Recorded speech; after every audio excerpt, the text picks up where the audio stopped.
Okay. Yes, so it's We are apparently it live. says we are live. Um, Okay, okay. Yay. So the we first did the it. first time it's always so many different issues and technical things and everything that works suddenly it doesn't work.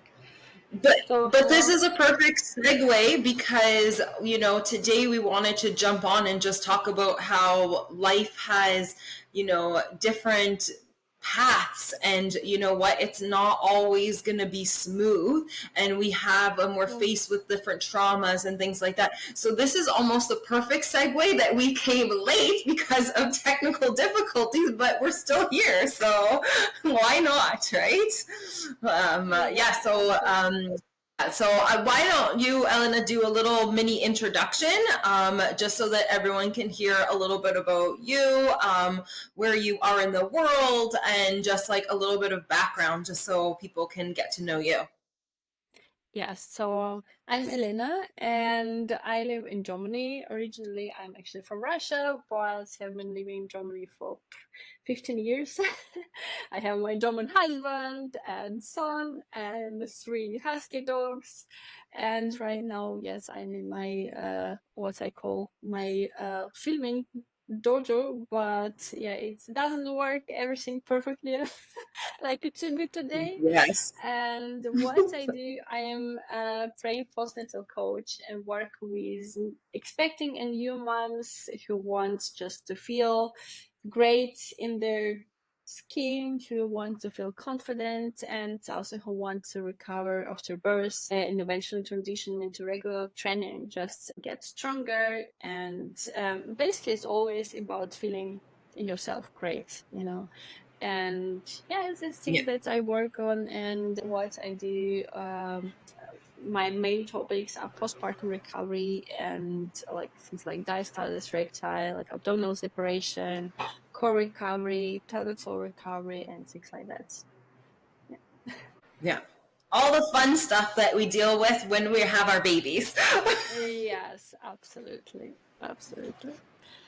Yes, and Yeah. happy to be here. And Thank you. I just wanted, oh, nothing. I just know we met live, like in person last year. And since then, we've been constantly messaging each other. And last year, we were both in Greece at the same time, but in different places. So we didn't even get to see each other again. We've just like to stay in touch, and obviously like helping other women, and also just hearing a little bit about like your background, and how you overcame like some trauma in your life, and you didn't put like a halt on life. You basically took it as a point in your life where we can continue to stay down and like beat ourselves up. Instead, you were opposite, and you took that turning point and turned it into something so extraordinary and special, and now you're helping so many women, so that they don't have the same sort of trauma. So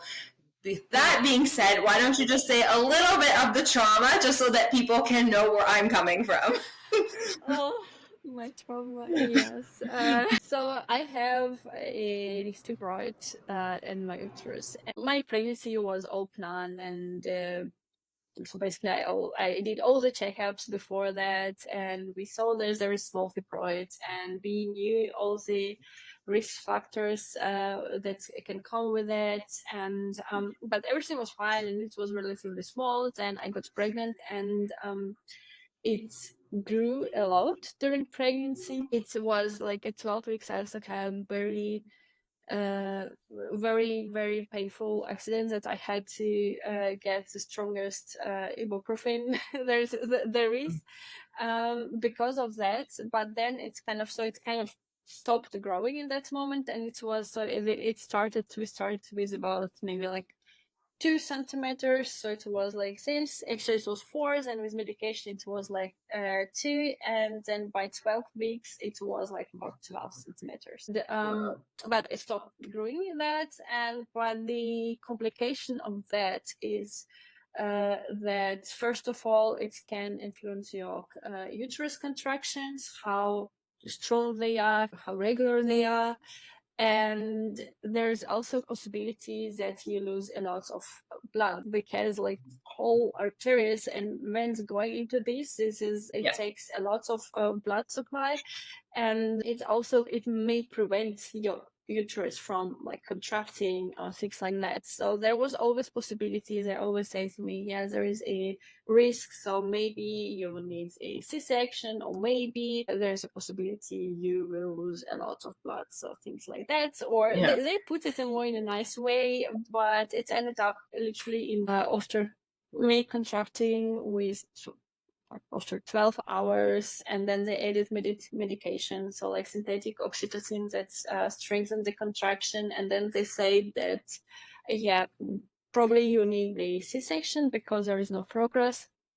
I think it was Yeah. because of also I have a small frame, and my son had like Yeah. really broad shoulders and everything. Yeah. So Yeah. maybe he just didn't go through like into Want my to bone. come. That's Yeah. what Yeah. they Yeah. It's a lot harder.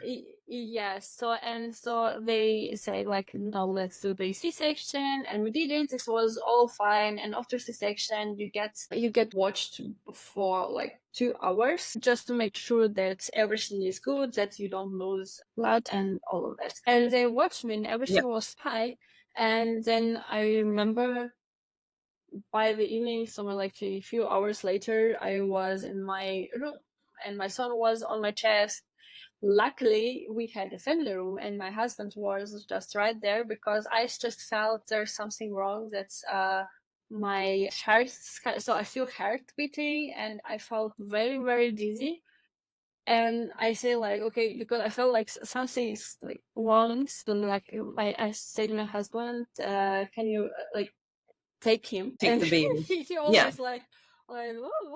I like, take him. So because I read, and then I passed out. And I just remember Oh wow. the next thing I remember that like everything is blurry, and someone is doing like this, and uh, calling my name, like what's going on. So and like so yeah, and I told my husband like call someone, because I don't know if he could Yeah. understand that. So Yes. they reacted very quickly, and they found out that I was actually losing a lot of blood, but because it had this big uterus, it prevented it from going outside, and because it prevented Oh. it, my uterus couldn't contract and like naturally close all the blood vessels. So they were kind of open, blood was there, and it was this cycle. And so my gynecologist told me later, based on my iron levels, it's like I was almost all my blood. So I don't know how I survived. Probably also I gained a lot of weight and pregnancy, and I'm happy I didn't, because I don't think I would have Yeah. survived like that. That's But yeah, they could they reacted quite quickly, and they tried to manually like push this, and then like do all the not very how do you say, it's like courage it, or I forget all the time, but it's like when it mentions that when you have a miscarriage, and when with tools you have like, and I did it all without, so I had to do this, but all without anesthesia and after a yeah. C-section. So this was it was quite traumatic experience. Quite And scary, traumatic. yes, Yeah. after that they also told me, okay, like literally on the last days, they told, okay, how bad it was. We didn't even realize before that. So and yeah, so this is my thing. And so but that is it's kind of gave me the start point and why I'm doing what I do, because after that experience I was very weak. I couldn't walk, I couldn't stand, so I was very weak. And I got already like 2 blood transfusions, and I took pills for iron, but it was just, I was just lying in, and like I couldn't, of course also after C-section, so it was Yeah. very hard, but it was scary. You can like, no, like you just got baby, you kind of, you just want to Yeah. survive.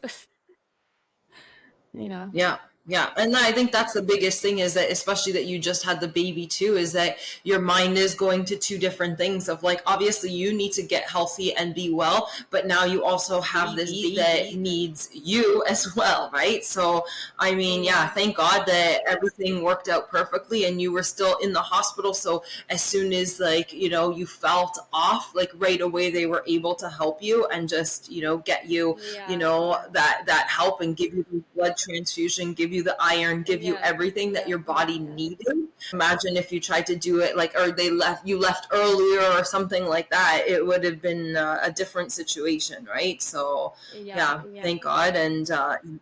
And like you said, you turned that trauma into something positive of, like, you know what, I don't want other women to have to go through anything similar to what I experienced, right? So at least it's like, it's that trauma that is now turned into something positive. And both of you and your son and your husband are healthy and happy, and that's what matters. Yeah, that's true. Like my son has, like this upgrade score, like when they scores a baby when they just born, like how healthy they are. He had 10 out of 10, so it was at least that I was like, yeah, like I did it. Like no matter what. Yeah, and like they like why I felt now, it was not like per se this situation, but what is influenced, because everyone was extremely scared how to approach me because I had this story. And so in Germany we have a lot of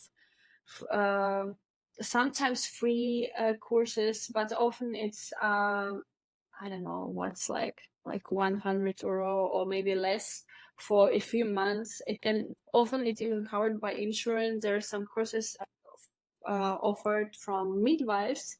And so everyone knows how important postpartum recovery is. So in many other countries, I don't know like how it is in Canada, but I know in the US there is no such a thing. So many don't even know that you have to do this and how important it is. Here, like the women know, but still, and we have like midwives coming to your home basically in the first weeks every day, and then every week, and they check up on you and give you all the advice and everything. But it was still I felt like it was not enough. There was like enough advice for the baby, but like for myself, and especially because I had experience with fitness and training before and nutrition, and I have problems with my back. So if I don't exercise, I have like really bad back pain. And imagine after like lie down in bed all the time like this and breastfeeding, it was so bad. It was literally, it was insufferable. And so I asked like, can I do already something? And she's like, yeah, like you can do, like in your bed and do like this with the arms. And I was like, are you kidding me? Like, are you kidding me? Really? I need exercise. Like, what should this do for me? Yeah. And since this, and when I tried to find information, it was all contradictory. And when I like talked to someone, no one has an idea. And when I talked to other moms, they felt the same. And I was like, what the hell? Like it can be. And this was like because it sucks, you survive, you look at yourself and you don't recognize yourself in the mirror. You like your body functions completely different. So you like as a first time mom, of course it's also for every baby it's different even you have multiple kids, but like as a first mom, like you have no idea like what's going on there, and you have like no help, or like the help the advantage you get, it feels like like someone is laughing at you. And so this was, I was like, no. I got really annoyed, that's my story. Yeah. Yeah, no, it's very overwhelming when you first have a child, and especially like under even a normal situation where you don't even have blood transfusions or anything. Just having a child right away and not having complications is already very traumatic. But us here, we do not have that service. So we do not have people that come to check on us unless you do the midwife way, and they will like come. But but it's definitely not weekly. But I went through the doctor system here, so like even whoever's on call is whoever's delivering the baby. So Yeah. it's not even your normal doctor or anything like that. So it is a lot different. But I always tell, like, everyone that you need to be your own advocate too, just because if you're feeling something's off, whether it is, because of, something like from childbirth or whatever, but also just in general, if you're feeling something is a little bit off with your body, you are the one that knows best. So you're the one that's going to know, hey, yeah, I'm feeling a little bit dizzy. I'm, you know what, even though it's my workout day, I'm actually not going to go as heavy, or maybe I'm going to skip this day because I'm feeling something off with my body, and that is okay. Like that one, day that you're not working out is not gonna like hinder the progress with things. Even if you have to take a week off, you've injured yourself, it's really not going to hinder that progress, because your body needs that time to heal too. So I'm very much one to tell like everyone that, yeah, you know what, you need that healing time, and you need to be intuitive and listen to your body, and you know what, to see what it's telling you, because it could be something like even in my own experience with, like, I felt a little like tweak in my back, and I was like, that's okay, I'll just push through my leg day. And the next day I couldn't move because I went too overboard, and my body was telling me slowly, but I was like, nah, it's fine. And then the next day my back was seized, right? So it's like you have to learn, and yeah, like basically not push yourself, especially if you're feeling like it's on the verge of healing, right? I know even for me, because my second was a C-section, already just having a C-section versus a natural birth was a very different healing experience for me.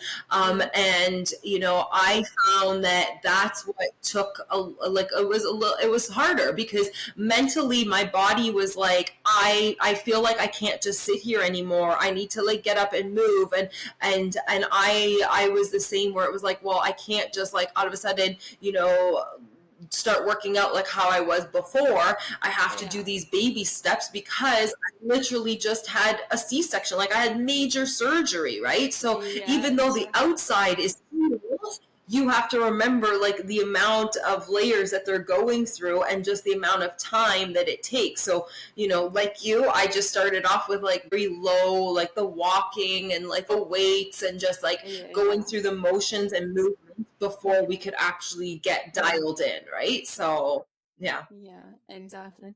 And I think it's so one thing, okay, we want, it's with everything, like with training too, we sometimes it's no, I can't do this, and there's some kind of ego, no, I can do this, but yeah, it's very important to listen to yourself.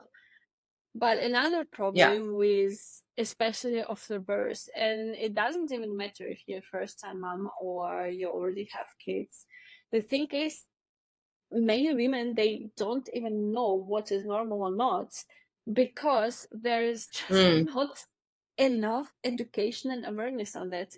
And I personally know even physiotherapists and sometimes even doctors who give very outdated advice, and so gets women confused, and everyone is so scared of everything, and so they are like paralyzed of doing anything, because they think, oh no, like I cannot do this, or no, this is normal, this is how it should be, or is it normal? So they don't know, and they don't know help. Like this is the most challenging part. Like how do you know if something is wrong? How do you know if you allowed to do this or not? And yeah, so this is one thing that I try also to help with and to educate, and I feel it's getting a little bit better in general, at least in bigger countries, because there are more and more professionals like that.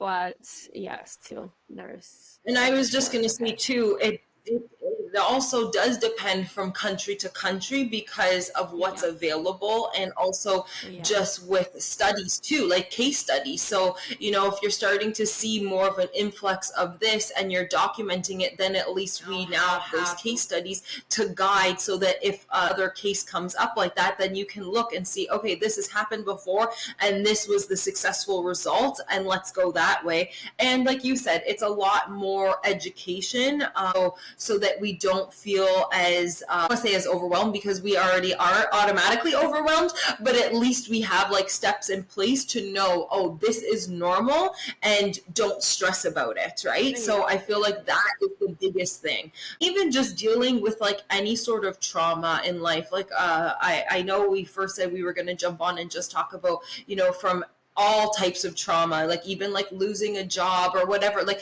there's always going to be like these hurdles in life. So it's the most important thing is to not like call it quits, just to like continue to like push forward and, be overcoming whatever that trauma or issue is. And, it's like, I know for me, exercise has been like a huge place for me to take out any sort of stresses I have, whether it's, family or work or whatnot, like any sort of stress that I have. I find if I have like that workout and that time of like interruptions, just me and working out for half an hour, 45 minutes, that's all I really need to like boost my mood, right?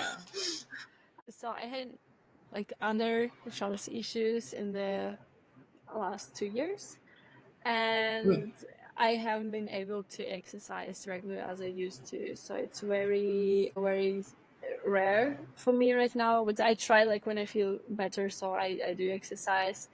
But after this breaks, because I don't have this outlet now, but the life gets even busier, it's even more chaotic, it's more stressful. And when I have this time, and my gym is in my basement basically, so I just go downstairs, close my door, put AirPods in and music on, and like, and like when I start exercise, and not tossing right, but like more that you feel after this bigger breaks, I like there's just something in one moment snaps, and I start crying like crazy. It's just like everything goes out, and I'm Emotional. oh, you feel so much better now. So it's literally, yeah. I mean, of course, you get like hormonal response and everything, but it's just how much. It's also for mental output too, and so mental and physical health. It's one. It's not separate. It's one. It's not thing. separated. Yeah. So I know what you mean. So I can feel like when I don't exercise, I'm annoyed. Like when but I was gonna say also with Yes. And I was just going to say also with the nutrition aspect as well, because, you also just hit like the hormones and stuff. And like, for me, I deal with a lot more of like menopause women, and we need to have happy hormones. And the thing is, like, now there's so much to think about when you're in that stage of life, and also like postnatal, pre-pregnancy, even pregnancy. We have a lot of hormones that are happening, so you need to have like that nutrition also very dialed in, and that is also going to be another key element to get you like those results and maintain. And that's the key, because you know what, we can like I tell a lot of my clients all the time, okay, your goal is to lose like 15-20 pounds, no problem. Can I get you there even in 2 months? For sure I can, but are you going to maintain that? No, because it's going to be a very restricted diet. It's going to be crazy amount of cardio. It's going to be crazy amount of lifting weights. And I'm like, that's not maintainable or sustainable. Or do I preach that? Because that's just not going to actually give you any longevity in the long run. So for me, I'm like, it's going to take a slower amount of time, but we're going to do this like naturally. We're going to give you happy hormones. We're going to make sure that once you get those results, that you stay at those results. You're not going like this balloon back and forth and back up and down, because who wants that? Who wants to keep on losing that same 15 pounds like every 6 months? Lose the 15 pounds, oh, back up. Okay, lose the 15 pounds, okay, back up. Like, there's no point in that, right? So the longevity is where it's at, and what maintenance is the key, right? So that you can always, someone can say, hey, we're going on a vacation, are you ready to go? Like, are you feeling confident? Are you feeling happy enough to put on that bikini and go? And you are going to be in that headspace and mindset and body of like, I'm absolutely ready, I just need a tan and we're good, right? Yeah. And even like in my experience, of course, at a certain point, it depends on the case and preferences. It can be about the weight and looks, but it's always about your mindset and your confidence. And I have many clients who comes to me and say like, yeah, I want to lose weight, to lose this belly and this and that. And they kind of not very happy about themselves. Of course, like they're not happy because they start to want to change it, and this is like why they hire a coach, right? So that when you reach the point you're very uncomfortable. And while after working maybe like 1-2 months, they didn't reach this goal, but they are happy, they're confident, they can put this bikini on even if they didn't reach this. It's because they just feel stronger, they feel more confident. So it's not even about the look, it's more about the headspace too. And also wanted to say is, regardless of where you are at postpartum, where hormones like crazy, perimenopause, menopause, when hormones are like crazy, there is like no secret. It's always the same. Prioritize your protein. I try to eat less processed food, more whole foods, enough veggies, fruits, and things like this. So it's basically it's very similar. So depending to which phase of your life you are, it's more about like what you eat. And so this balanced nutrition, it will help also balance your hormones. It will help feel better. And you can also see when people change the diet, when they eat maybe more like more processed foods, and it's not necessarily like baked diet, but it's more like not enough fresh stuff, and then they change it, and you can feel in your body, maybe even weight can change, but you can feel that you feel more energized, you feel just better, not as sluggish. The other thing I was going to say, even on the nutrition, you hit a lot of things, because it's not only just like the physical, but it is like the mental of how like that food plays on your whole entire body as well. Skin, so like I deal a lot with skin health, and a huge component of getting that like glowing skin is your food, and obviously like the treatments and products that you're using as well. So it's not just I want to say like superficial, but it is a lot deeper. And so even with a lot of my clients, we dive into like seed cycling and like starting to actually balance hormones a lot more naturally with food. And it seems like maybe like far-fetched, or but I'm like, it has so much truth, and I've noticed in my own self how much change, and also in all of my clients, just by simply adding certain things into their meals, how much more the body is responding. And it's not an instant like gratification and instant results, by no means, no. And it won't replace a lot of the medicines and things, but it's just more of like building it up naturally, so that you don't need to rely as much of the medicine. So it's definitely, like I said all the time, it's, Hippocrates says like, let the food be thy medicine. And it's so true. Like, whereas nowadays, we're letting our food be all high processed, and it's not being our medicine. It's actually creating a lot of sickness. So it's a very much a mindset change that needs to be done. And once you start focusing on like that wholesome, fresh food, you will start to see so many benefits come from it.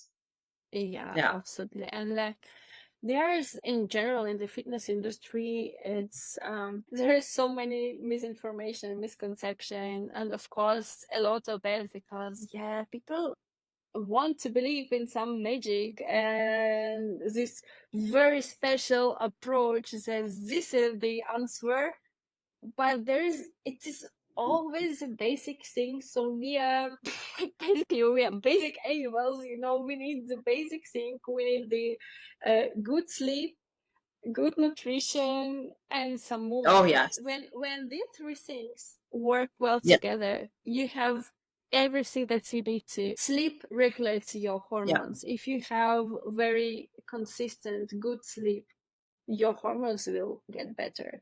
If you have nutrition balance, it doesn't have to be something fancy. Just very basic balanced nutrition, some protein food, some maybe grains and carbohydrates, wedges, fiber, healthy fats. If you wish to, Yeah. it can be low carb, high carb, like whatever, but it's more like about this balance.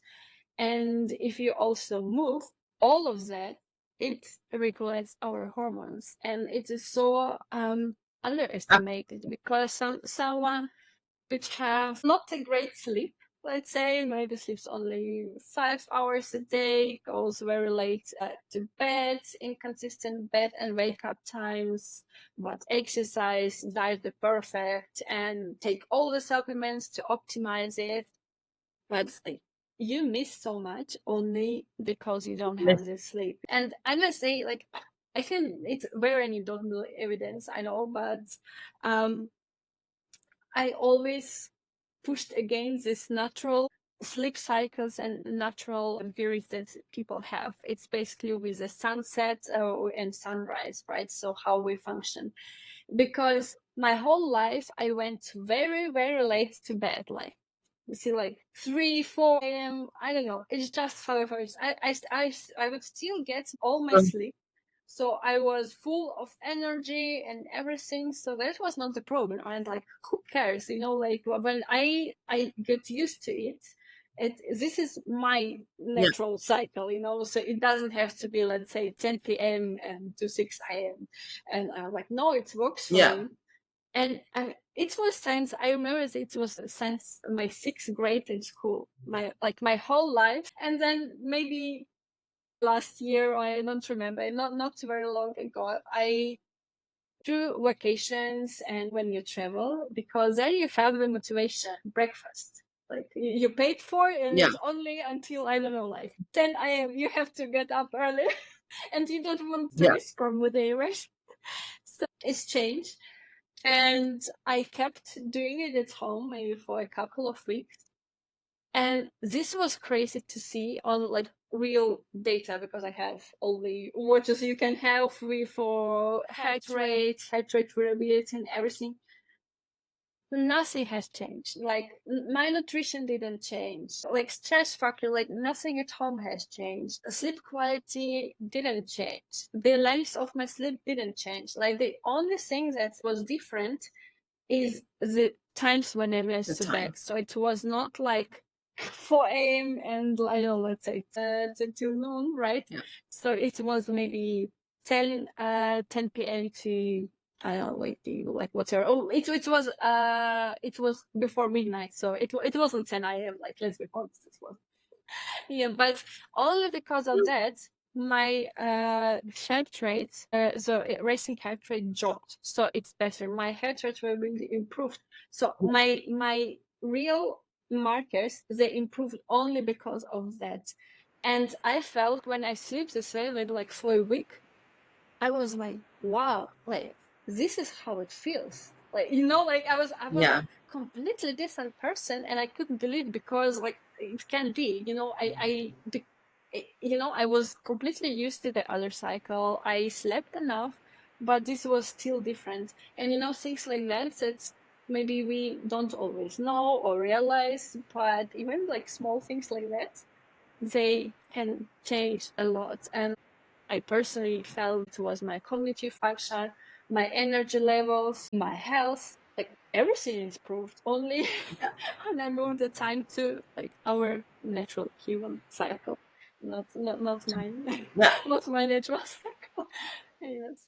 Yeah, but it's actually been even scientifically proven because they've actually monitored a lot of people who do the nighttime shifts, like the graveyard shifts, the amount of like health issues and just higher amounts of stress and everything Yeah. impacting so much more so on their body Exactly. because they're not sleeping during that natural sleep cycle time, right? And I mean, we need people to do graveyard shifts because of different types of work. So it's Of one of course. those, I guess, like sacrifices, right? But Yeah. I need to, I'm early to bed, like, and I just know that I don't, then my body just gets all like screwed up. So definitely some good takeaway just for everyone to just try. And you know what, if you are a very late sleeper, then try just to like push it up like every night, just push it up a half an hour, half an hour, half an hour until you're close to like, maybe even like the 10:30, 11 p.m., like something like that, so that you're sleeping during that like normal cycle, and you'll just start to see a whole bunch of benefits, like especially with your hormones, like 100%. You're gonna have a lot happier hormones, that's for sure. Yeah, Yeah, but absolutely. I think we're gonna have to do another one because I know we're coming up on some time here, but we'll definitely come back and do another live, and we'll see what people want us to talk about. Maybe there's something that resonated with you of what we said. You guys want us to like dive in deeper about. What, we're very open to jumping back onto another live and just diving deep into a different topic, something that we said that you want us to talk more about. Please let us know in the comments or just send us like a private message, and we're more than happy to jump back on. Yeah. Yes, exactly. Yeah, it was really nice, and obviously there's so many things we can talk about, and so many different Yeah. aspects. It would be nice to have maybe like Vicky. Maybe if they have any questions for the next time when we do this, and Yeah. anything that you'd like to know. And sorry for any issues, technical issues that we had today. We had to try out, but to improve next time. Yeah. And yeah, I think that It's we will it's probably fine. And upload this for later, right? yes, and we're from different countries too, so that's why there's a little bit of a lag and stuff too with the internet. So we apologize, but honestly, like the value is here, and we'll jump on again. And you know what? I'm not going to promise that there won't be technical issues because we can't promise that. Thank you, everyone, and yeah, then we are going next Thank time, you. and you will hear from us. Right. Yes, you will. Thank you, guys. Bye. Yes.